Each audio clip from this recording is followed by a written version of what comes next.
بتصاب على الذي فرقوني صلوا على النبي اللهم صل وسلم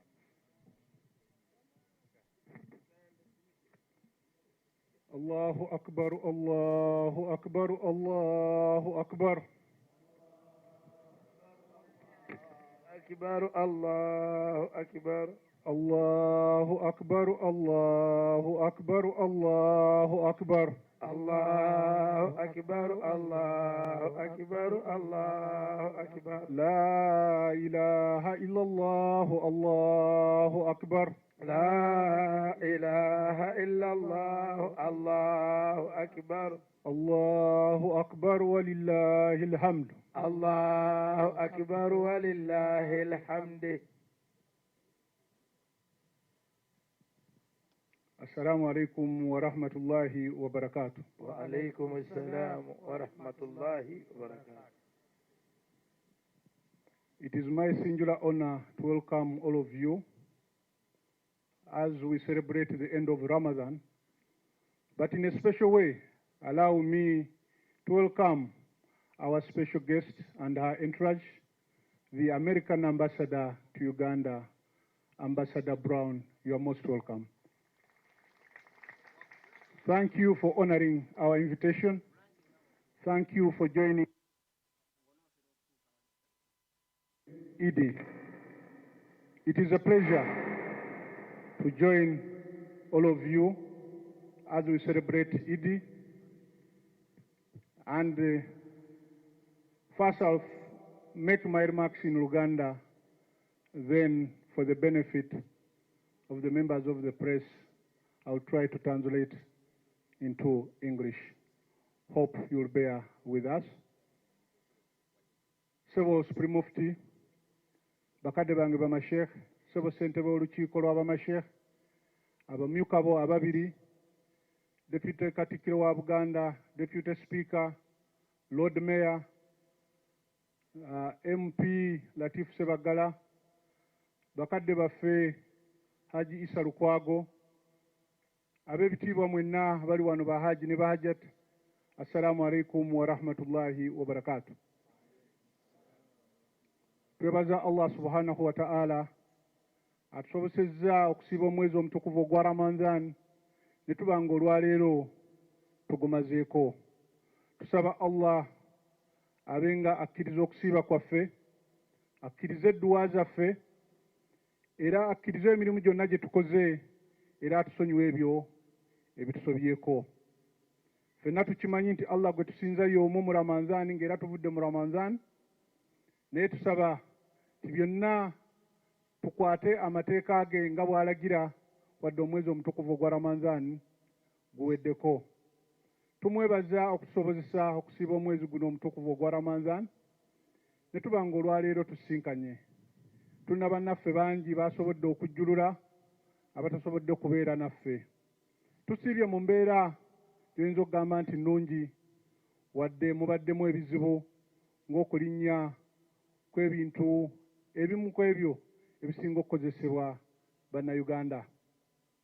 Tujja kusaba abalina obuvunaanyizibwa ku byenfuna mu ggwanga lino babe nga bakitunuulira balabe engeri ki gye basobola okusala amagezi okulaba ng'ebintu bino tebyongera ate kulinnya bbeeyi. Ogamba obugambi nti akatale kajja kusala amagezi oba kajja kwetereeza, ndowooza baba tebatuukiriza buvunaanyizibwa bwabwe, balina okukola ekisingako awo okulaba nga ebintu bino tebyongera ate kulinnya bbeeyi, kubanga bikosa nnyo nnyo bamufunampola abantu aba bulijjo era nga be basinga obungi okuba nga tebasobola kwetuusaako bintu bino. Mu ebyo bye bayinza okulowoozaako, ndowooza bayinza okusalawo kukomba ku paasi ne baba nga bakendezaako ku musolo ku ebyo ebisinza okuba nga bye bivaako obuzibu buno. Naye nga tutegeera embeera bweri, naye ng'ate tulina era okubasaba nti oba oli awo ne mu nsaasaanya bakendezeeko mu nsaasaanya ze banaafissa eyo ze zinayambako okutereeza embeera mu sayidi eno, nga mwezi ze tulowooza tebayinza okuyimiriza okugula kapyata, okugaba ssente oba okutona zonna ze bantonya abantu kinnoomu babe nga bazitonera eggwanga lyonna okutwalira awamu, n'okukendeezaako mpozzi ku banene nga ba Lord Mayor abo okutambula ebule n'ebweya kubanga yaaliwo, babe nga nazo ezo zonna ziyinza okuyambako mu mbeera eno gye tulimu.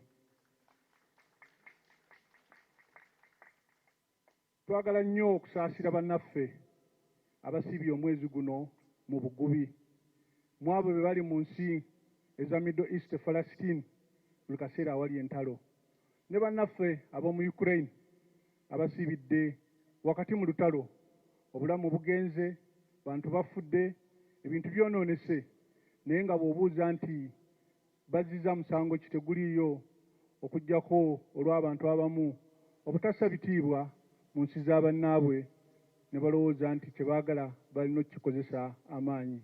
Tusaba Katonda ataase abantu mu bitundu ebyo ebiriko obuzibu. Olwaleero nga tujaguza tituli ku Idi Mubarak, tulema kusaba abasiraamu nti omwezi omutukuvu Allah atusaasidde tugumaze, naye mu byebyo bye njagala okubasaba titwettanire nnyo ebyo ebitugatta okusinga ebyo ebitwawula.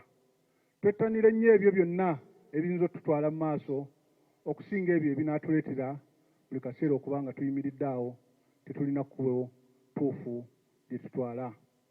Mwenna mumanyi nti obukulembeze mu Uganda tebuli wa mukulembeze omu, ekyo si kipya. Era mumanyi nti waliwo ensonga ezaatuleetera okuba nga twawukana. N'ensonga ezo tetujja zitereereza na bakigwanyizi na bulimba, naye tutulina kutunuulira ddala nsonga zaava ku ki, tuzitereeza tutya tusobole okugenda mu maaso. Waliwo ababuli otulo nti abasiraamu tebali wansi wa bukulembeze bumu. Ekyo simanyi lwaki kibatawaanya nnyo. Nga Muzungu bw'agamba nti ebibi ebibi tebikola kituufu kimu. Tewaliyo ddiini gye mmanyi erina obukulembeze nga bonna abantu bali wamu. Bonna otunuulira mikwano gyange Abakatoliki, bonna abakkiriza mu Yezu oba Yesu Kristo, waliwo Abakatoliki, waliwo aba Church of Uganda, Church of England, Orthodox, Pentecostal, Seventh-day Adventist, naye bonna bakkiriza mu Yesu oba Yesu Kristo. Naye amaanyi batera nnyo okugateeka ku basiraamu nti tebali bumu, naye nabali tebali bumu naye basobola okutegeeragana, naffe tusobole okuba nga tutegeeragana. Kyetusaba titukuume emirembe, tukuume omukwano. Bw'oba nga waliwo abamenyi b'amateeka ate obuvunaanyizibwa bwa gavumenti n'ebitongole bikuuma ddembe okulaba nga bitereeza embeera. Naye ebbanga lye tuba nga tetulina mateeka ge tumenye, tetutyobodde ddembe ly'abantu balala, ndowooza batuleke tusinze nga bwe tulina okusinza paka Allah lwaligira ekisembayo. Naye nga njagala okutegeeza abatuwuliriza bonna nti abakkiriza mu bukulembeze bwa Supreme Mufti akulembera abasiraamu ba Uganda ng'asinziira Kibuli, tuli beetegefu nnyo okuba mu ngeri yonna ey'okwogera ku nsonga ezaatwawula tuzitereeza tutya mu ngeri ey'obwesimbu n'amazima, omutaliimu bannakigwanyizi, omutaliimu kwekulubeesa. Nja kusaba abasiraamu nga bulijjo kitukuume emirembe, tube tugondere amateeka g'ensi, tuleme kuba mu bintu byonna bimenya mateeka kubanga kye kituufu. Ebbanga lye tunaakuuma ekyo tujja kuba n'emirembe. Bwe tunaakola ekirala, bannakigwanyizi abaagala otuleetera ebizibu bajja tusiiga ekifaananyi tiffe bakyamu, ate saalumanya abe ng'atuusibwako obuzibu. Nsaba tukozese olulimi olusingayo okuba olulungi, olutaliimu kusiikula oba kutawaanya abantu balala, naye twogere ebizimba, twogere ffenna bye tukwatagana nabyo. Era nja basaba tituzimbe obusobozi. Omutima guno ogw'okulowooza nti waliwo abalina otuyamba tugwerabire. Teri alina kukuyamba, oli muntu ng'abantu abalala. Abantu buli kaseera okulowooza nti waliwo abalina obbayamba kintu kikyamu. okuddaawo okwekubagiza buli kaseera ffe tebatuwa ani alina okukuwa? Ffenna Allah yatuwa, naye tukozese ebyo Allah byatuwadde tuzimbe obusobozi, twekulaakulanye, tukulaakulanye eggwanga lyaffe mu mwoyo ogusingayo okuba omulungi. Mu ekyo njagala nnyo okwebaza abalina obukulembeze abazimba omuzigiti gwa Masjidi Mbogo e Kawempe. Mukoze omulimu mulungi nnyo era mutambulidde mu kkubo ery'okugamba titusobola naffe okwekulaakulanya. Mbeebaza nnyo mwenna na buli alina ettaffaali ly'atadde ku mulimu ogwo. Njagala nnyo n'okwebaza abasiraamu abasala mu muzigiti gw'Ekibuli. Tumaze kati emyezi ng'ebiri esatu nga baguddaabiriza, naye okugumiikiriza ne mutuula ebweru ne musaalira taraweeha ebweru, olwaleero alhamdulillah guwedde. Mu ekyo njagala nnyo okubeebaza olw'okugumiikiriza, ate okusingira ddala okwebaza abo bannaffe abazze ne batukwatirako bwe balabye nti waliwo kye balina okukola, ne batabeera awo okugamba nti omuzigiti gutonya abagukolako baluwa. Abasaalira mu mizigiti be balina okuzimba emizigiti egyo, si bantu abava ebweru. Tulina kwekwatira wamu, naye mwenna mbwebaza omwoyo ogwo ogw'okukwatira wamu. Ebyo abasiraamu bye tulina okuteekako amaanyi, si omuzigiti gutonya n'ogenda ku leediyo, omuzigiti gutonya abasaaliramu bagukole, ate omugaso gwabwe guli luddawo gwabwe, n'otandika okukuba enduulu mitala w'amayanja muki. Ebintu ebyo biswaza, si bya buvunaanyizibwa bannannyini kintu. Ffe tulina okukyekwatiramu nga bali bonna bwe bakoze. Emabegako awo amasomero gazzeemu gagguddwawo, n'emyezi nga 6 egiyise wabaddewo amasomero agakutte omuliro oba ge bookeredde. Njagala kusaba poliisi n'ebitongole byonna eby'obutebenkevu binoonyereze nnyo omuliro guno guva ku ki. Sikkiriziganye nabagamba nti omuliro guno gukwata bukwasi nti oba amasannyalaze oba kiki. Ndowooza nnyo nti waliwo abali emabega w'ekintu kino. Saba bakinoonyerezeeko era abakirimu basimbibwe mu mbuga z'amateeka. Kino bwe takikolebwa mangu tujja kufiirwa obulamu bw'abaana baffe abato n'ebintu byaffe okwonooneka. N'ekirala kye njagala okugamba bannange mikwano gyange abo aba security, mukwano gwaffe bwe gutyo oluusi tukubagana naye naffe twagala bakole kye twagala okuwulira. Nti obukyamu badde bweyongedde nga waliwo bannaffe bano abakutte ebijjambiya, abakuba abantu, abatema abantu mu bitundu eby'Enansana, Wakiso. Tubasaba munoonyereze ku bintu bino, tuzuule ani abiri emabega, kubanga omuntu okujja n'atema omuntu mu magezi aga bulijjo olowooza nti ddala ndowooza asaana kukebera omutwe, naye nga tetunnaba kukebera mutwe gwe tulina kusooka mumukwata, musobole omumukwata mubavunaane tufune emirembe. Akasembayo nga tekalekeka, tulina okwebaza Allah nti ekirwadde ekya COVID kiyise.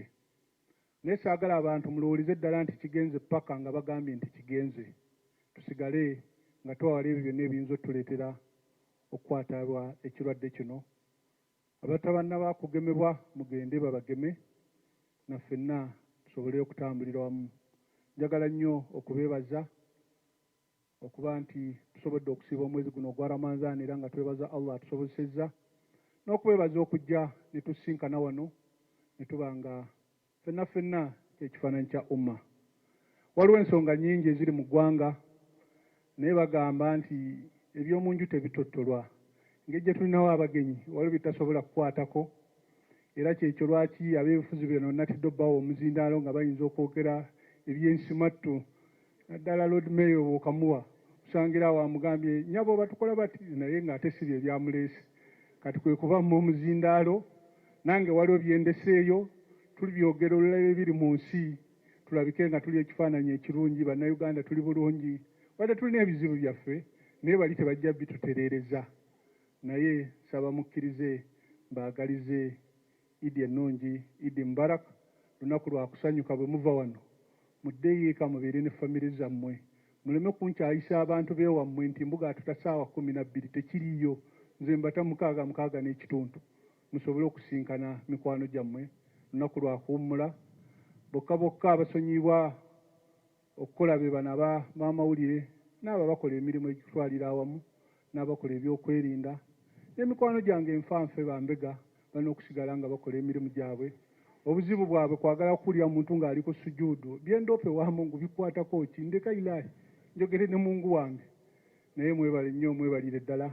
Assalamu alaikum wa rahmatullahi wa barakatuh. Wa kullu am wa antum bi khair.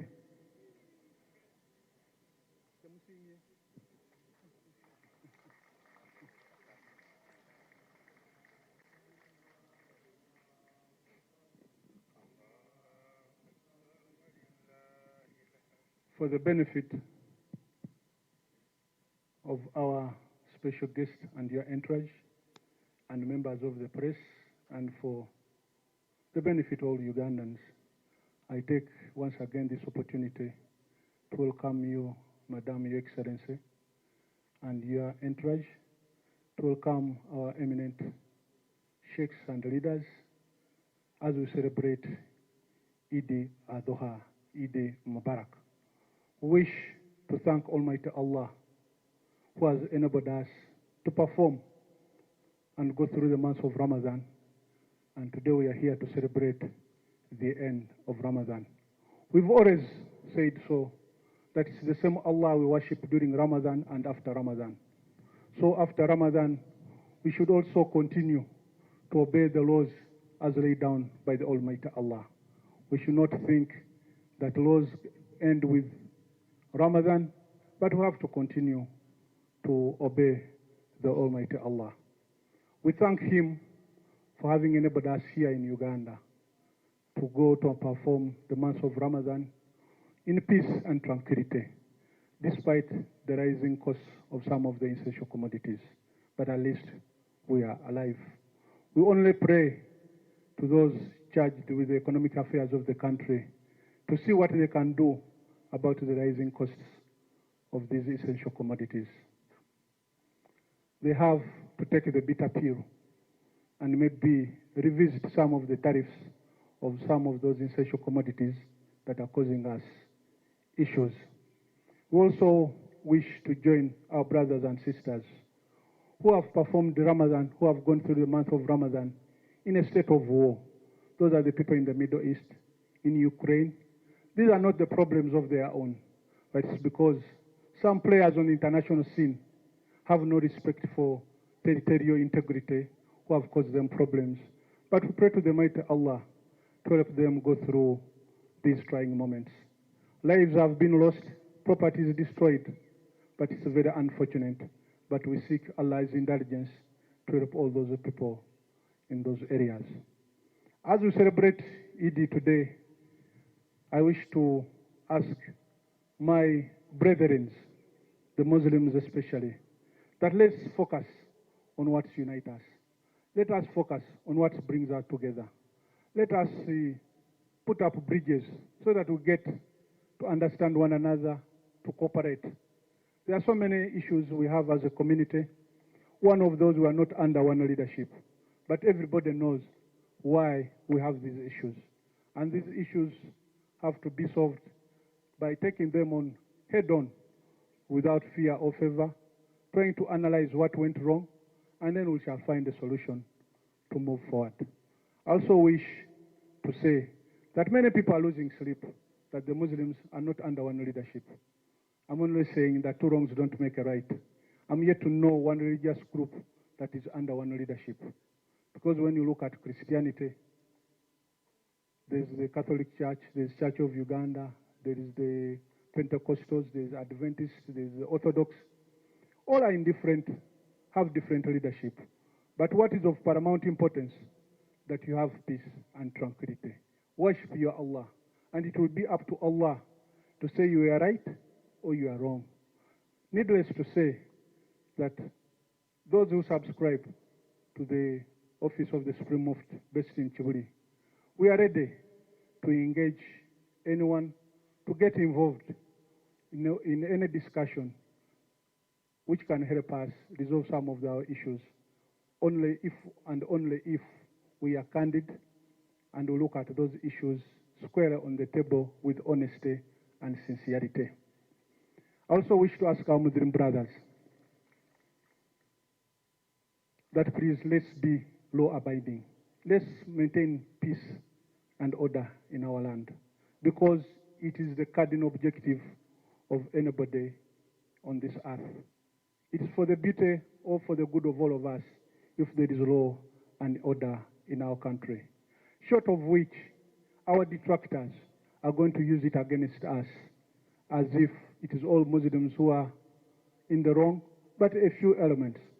So all those who preach, please preach what is good, preach togetherness, preach what will move us forward. I also wish to ask our Muslim brethren, avoid this self-pity, avoid this donor mentality, expecting anybody to help you. We are all nurtured by nature, we are gifted by nature, we have the capacity and the resources to move forward. Let's be competitive, because that's what the world is all about. Let's try to marshal the resources we have for the good of all of us and for the good of our country. In that connection, I salute the management of Masjid Mbuga in Kawempe. They have put up a mega project. I wish to thank all those who have helped them, who have joined us in that project. Needless to mention, Next Media House is one of those who have really done a commendable job, and we thank you.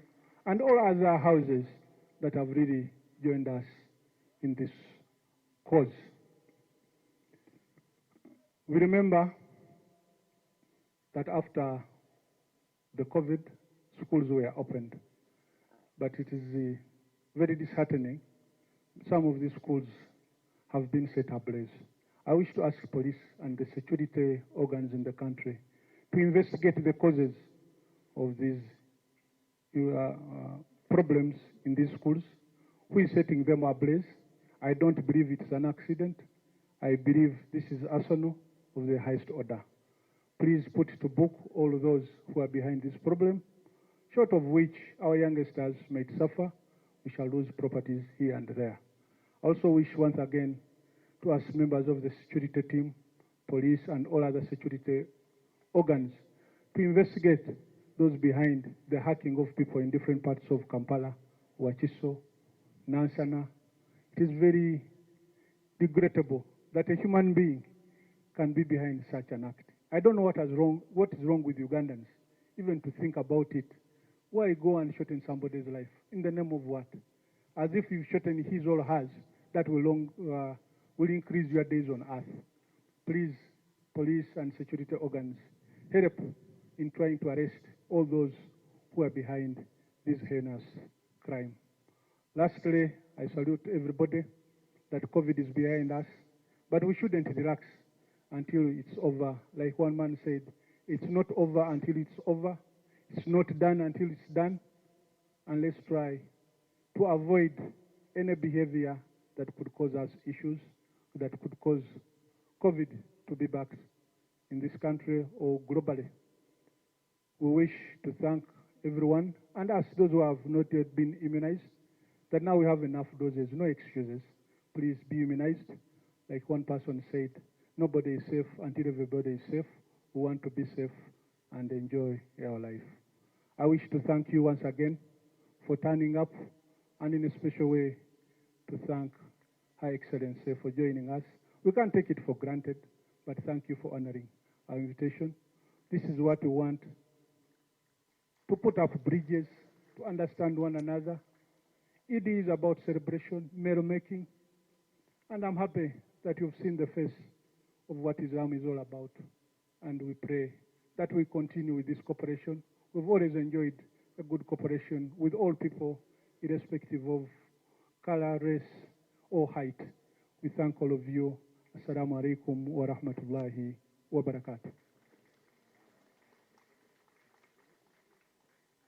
I'll seek your indulgence after omukulu w'abanseeka nja kusaba otuwe buwidduwa leero totuwe eryokukwata ku mitwe,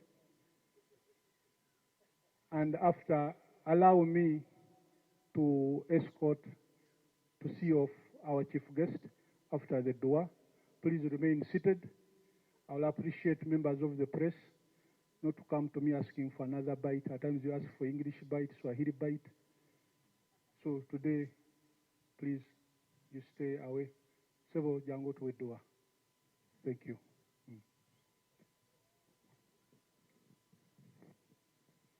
صل يا رب العالمين سموت وهوى ياسين صلوا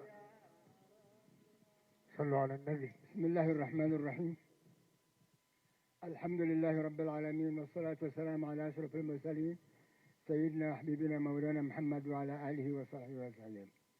الله يا الله يا الله يا ملجأ القاصد يا غوثاه. Well, we do thank Allah for taking us through a very